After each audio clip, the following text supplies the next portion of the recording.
Hi guys, so welcome to my YouTube channel. So today we solve the problem of flip to maximize first, right?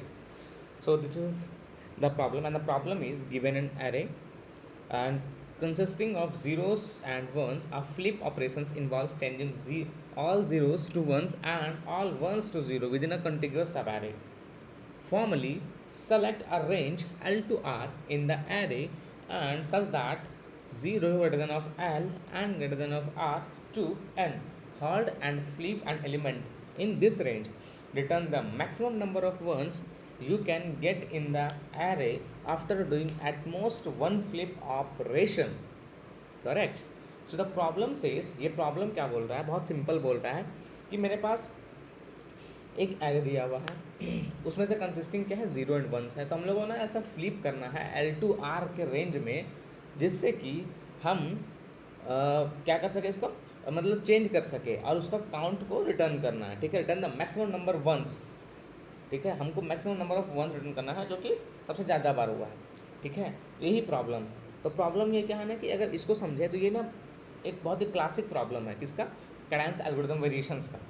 ठीक है, इसमें करना क्या है, तो करना बस ये है कि फ्लिप करना है. क्या फ्लिप करना है, तो 0 to 1 जो कि +1 गेन करेगा और 1 to 0 जो कि -1 लूज़ करेगा. ठीक है, यही है प्रॉब्लम. तो प्रॉब्लम कन्वर्ट हो जाता है इसमें से फाइंड सब एरे विथ मैक्सिमम सम. समझ गए? आते इसका ब्रूफेस अप्रोच पे. तो ब्रूफेस अप्रोच हम क्या सोच पाते हैं, सबसे पहला जो मेरा आइडिया आएगा, सबसे पहला क्या आएगा कि हर पॉसिबल सब एरे को L to R को ट्राई करेंगे और फ्लिप करके काउंट 1 कैलकुलेट करेंगे. ठीक है, मतलब हर पॉसिबल सब एरे को ठीक है L to R ट्राई करेंगे, L to R का रेंज में ट्राई करेंगे और फिर फ्लिप करके काउंट 1 कैलकुलेट करेंगे. ठीक है, इसका ब्रूफेस अप्रोच का कोड देखते हैं कैसा हो जाएगा. एक सिंपल सा बस int n is equal to array dot size ले लो. ठीक है, सिंपल सा इंट मैक्स वंस ले लो. ठीक है, इसका क्या हो जाएगा, वैल्यू 0 हो जाएगा. एक फॉर लूप ले लो, int i is equal to 0 and i greater than is equal to n and i plus plus. ठीक, साथ में एक और लूप चला दो. एक और लूप क्यों, रेंज के लिए. ठीक है, इसको मान लेते हैं एल. अरे यार, इसको एल मानो ना. हाँ, इसको भी एल एंड देन इसको भी एल. ठीक है, अब यहाँ पे int r is equal to, ठीक है, ये आर कहाँ से चलेगा, तो आर चलेगा एल से लेकर के R greater than of N तक चलेगा एंड आर प्लस प्लस. बुझा, यही हो गया. अब क्या करना है, एक एम्पटी एरे ले लो. ठीक है, जिसमें से क्या सब का सब एरे को उसमें स्टोर करा दो. Vector int temp is equal to array. ठीक है, सब स्टोर करा दिया इसमें. अब क्या करना है, फ्लिप करना है. ठीक है, अब जब फ्लिप करना है तो थोड़ा सा कमेंट पास कर दो. फॉर क्यों, from 1 L to R range तक चलना है ना, रेंज तक चलना है हमको. अब आते हैं यहाँ पे कोड लिखते हैं. ठीक है, एक लूप चलाएंगे for int k is equal to L k greater than of is equal to R तक चलेंगे k प्लस प्लस. यहाँ तक समझ में आ गया, यहाँ तक कोई दिक्कत नहीं. अब देखो main problem, main logic, int k. ठीक है, क्यों, क्योंकि हम इसी को ले रहे हैं ना, हम इसको ले रहे हैं. तो इंट k करेंगे. ठीक है, इसका वैल्यू मतलब टेम्प k करेंगे, साथ में इज इक्वल टू 1 कर देंगे. ठीक है, कब तक करेंगे, जब तक कि टेम्प माइनस k है ना, k टेम्प्स मतलब उसमें से जितना नहीं उतना ही को ना करना है. हाँ, अब क्या करेंगे, int count is equal to 0 and then for int x को टेम्प से, टेम्प में एक मतलब टेम्प तो मैं पूरा ट्रावर्स कर दो. अब ifs x is equal to अगर 1 है तो सिंपल सा है, क्या जानते हो, अरे यार हमको इसको ज़रूरत नहीं था, काउंट को प्लस प्लस कर दो. ठीक, इसमें क्या हो गया, सब मेरा जितना भी वंस आ रहा है वो मेरा सब इसमें काउंट हो जाएगा. ठीक है, अब एक इसमें ऐसे बढ़ाएंगे और यहाँ पे क्या कर देंगे, max ones is equal to max of max ones and with count. अब बताओ दोनों में से सबसे ज़्यादा बार कौन आया है, तो सिंपल सा रिटर्न मैक्स काउंट ही करेंगे ना. और तो कोई ऑप्शन है नहीं। ये हमारा ब्रूट फोर्स अप्रोच। देखते हैं क्या होता है, चलता है नहीं चलता है, टेली देता है नहीं देता है। चलो ठीक है, रॉन्ग आंसर दे रहा है, लेकिन एक तरह से ये टेली देगा। क्यों? क्योंकि ये पूरा का पूरा ऑर्डर ऑफ एन क्यू चल जाएगा ना, एक लूप यहाँ, एक लूप यहाँ, एक लूप यहाँ, ऑर्डर ऑफ एन क्यू चल रहा है। ठीक है, तो ये तो ऑप्टिमल हुआ नहीं। अब आते हैं बेटर अप्रोच में थोड़ा सा। ठीक है, बेटर अप्रोच में क्या हो जाएगा? बेटर अप्रोच में हो जाएगा कि टोटल वंस काउंट करेंगे और हर सब एरे में गेन कैलकुलेट करेंगे, कितना गेन किए। मतलब पहले सबसे पहले काउंट को, एक अकाउंट को सबको काउंट कर लेंगे, कितना मेरे पास एक आ रहा है। ठीक है, कितना मेरे पास एक आ रहा है, सबको काउंट कर लेंगे। ठीक, फिर क्या करेंगे? हर सब एरे में गेन कैलकुलेट करेंगे और सब सारे सब एरे में कितना गेन किए, कितना फ्लिप कर पाए, वो सबको काउंट करेंगे। तो इससे क्या हो जाएगा मेरा, मतलब हमको क्या पहले चेक नहीं करना पड़ेगा हर ट्रावर्स करके कि अच्छा कहाँ कहाँ जाके चेक करना है, वो चेक करने की जरूरत नहीं। मतलब पहले क्या था, हर पॉसिबल सब एरे में जाओ, L2R ट्राई करो, फ्लिप करके काउंट कैलकुलेट कर दो। लेकिन इसमें से ऐसा कुछ नहीं है। इसमें से क्या करना है, टोटल 1 को काउंट कर लो, फिर हर सब एरे में गेन कैलकुलेट कर दो। ठीक है, तो इसका फिर लिखते हैं कोड कि कैसा चल जाएगा। तो सिंपल सा है। ठीक है, इसमें भी सेम चीज़ चलेगा, int n is equal to array dot size. ठीक है, और फिर एक हम यहीं पे ले लेते हैं, total ones is equal to, ठीक है, count of array dot begin to array dot end. ये क्या करता है, ये मेरा फंक्शन है जो कि मेरा पूरा का पूरा काउंट कर देगा 1 को। ठीक है, कितना वंस आया। ठीक, अब एक इंट मैक्स गेन कितना करेगा वो भी तुमको लिखना है ना, तो max gain is equal to 0 initially. ठीक है, अब सिंपल से एक लूप चला देंगे for int i is equal to 0 to i greater than is equal to n and i plus plus. बुझ गए? अब int gain is equal to 0। अब ना एक और loop, for loop int j is equal to i and j greater than is equal to n and J plus plus.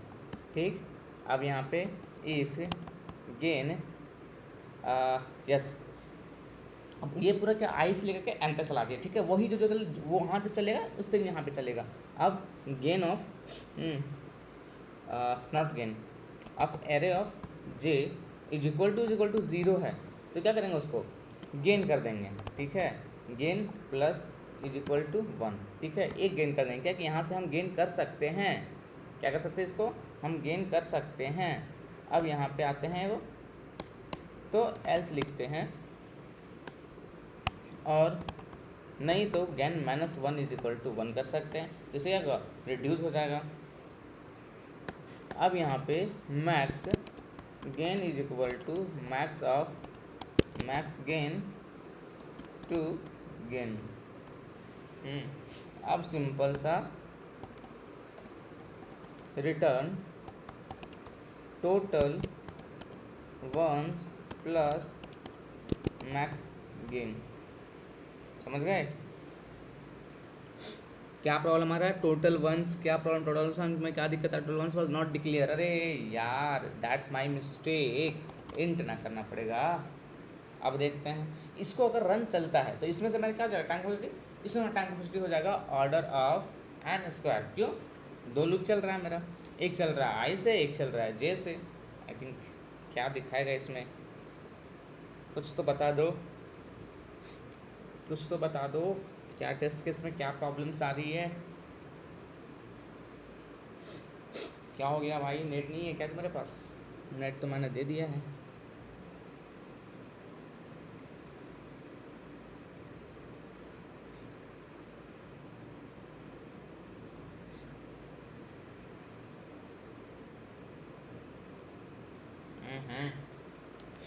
Time ले रहा है भाई, क्यों टाइम ले रहे हो?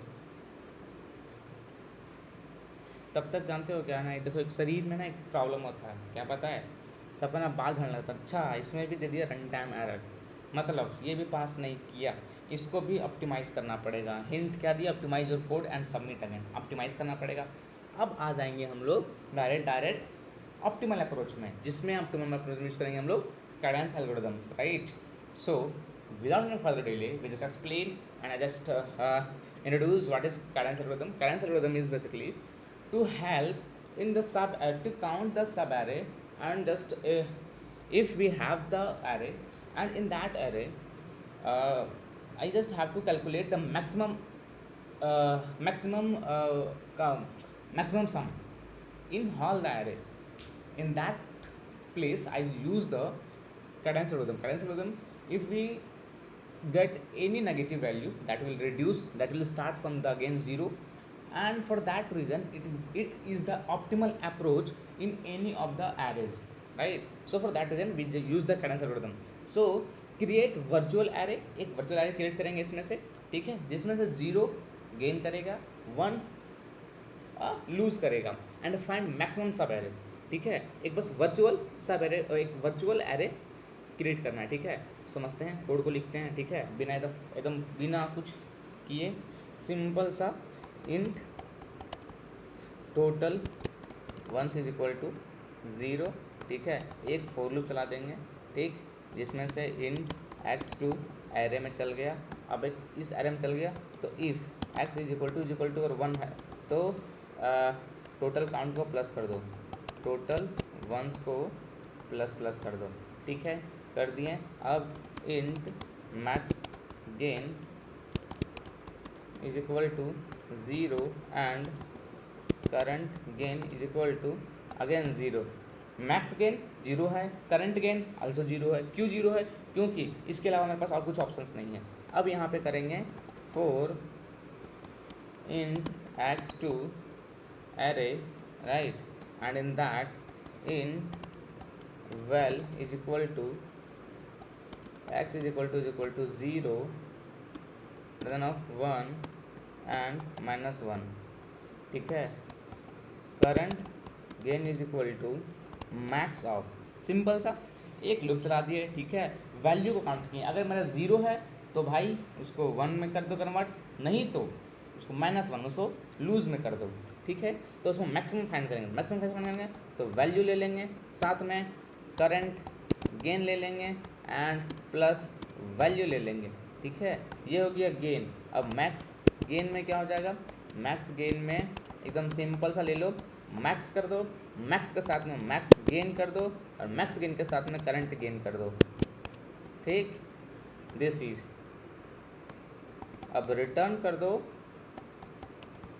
Total ones plus max gain.